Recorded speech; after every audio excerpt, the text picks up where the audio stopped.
ಹೋಗಿರುವ ರೈತರು, ಕೃಷಿಕರು, ಕಾಫಿ ಬೆಳೆಗಾರರು ಹಾಗೂ ಗ್ರಾಮಸ್ಥರಿಂದ ಅರಣ್ಯ ಇಲಾಖೆ ವಿರುದ್ಧ ಪ್ರತಿಭಟನೆ ನಡೆಸಲಾಯಿತು. ಬಿಕ್ಕೋಡು ಗ್ರಾಮದಲ್ಲಿ ಕಾಡಾನೆಗಳ ಹಾವಳಿಯಿಂದ ಸಾಕಷ್ಟು ಬೆಳೆನಾಶ ಹಾಗೂ ಕಾಫಿ ಗಿಡಗಳನ್ನು ತುಳಿದು ಹಾಕಿದ್ದು, ತಾಲೂಕಿನ ಬಿಕ್ಕೋಡು ಹೋಬಳಿಯಲ್ಲಿ ಗ್ರಾಮಸ್ಥರು ವಾಹನಗಳನ್ನು ತಡೆದು ಪ್ರತಿಭಟನೆ ನಡೆಸಿದ ಹಿನ್ನೆಲೆ ಅರಣ್ಯಾಧಿಕಾರಿಗಳು ಹಾಗೂ ಆರ್ಎಫ್ಒ ಮತ್ತು ರೇಂಜರ್ ಅವರು ಸ್ಥಳಕ್ಕೆ ಆಗಮಿಸಿದ್ದರು. ಆನೆಗಳನ್ನು ಸ್ಥಳಾಂತರ ಮಾಡುವಂತೆ ತಮ್ಮ ಆಕ್ರೋಶ ವ್ಯಕ್ತಪಡಿಸಿದರು.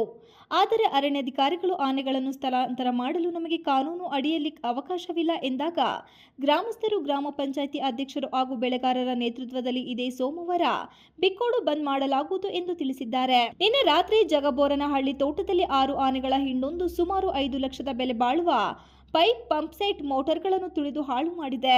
ಆದ್ದರಿಂದ ಎಲ್ಲರೂ ಸೇರಿ ಸೋಮವಾರ ಬಿಕ್ಕೋಡು ಮುಖ್ಯ ರಸ್ತೆಯಲ್ಲಿ ಪ್ರತಿಭಟನೆ ನಡೆಸುತ್ತೇವೆ ಎಂದು ತಾಲೂಕು ಕೆಡಿಪಿ ಸದಸ್ಯ ಚೇತನ್ ಗೌಡ ಎಚ್ಚರಿಸಿದರು.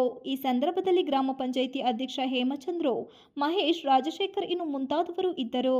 Ganesh, TV 46 Malenadu news, Belur.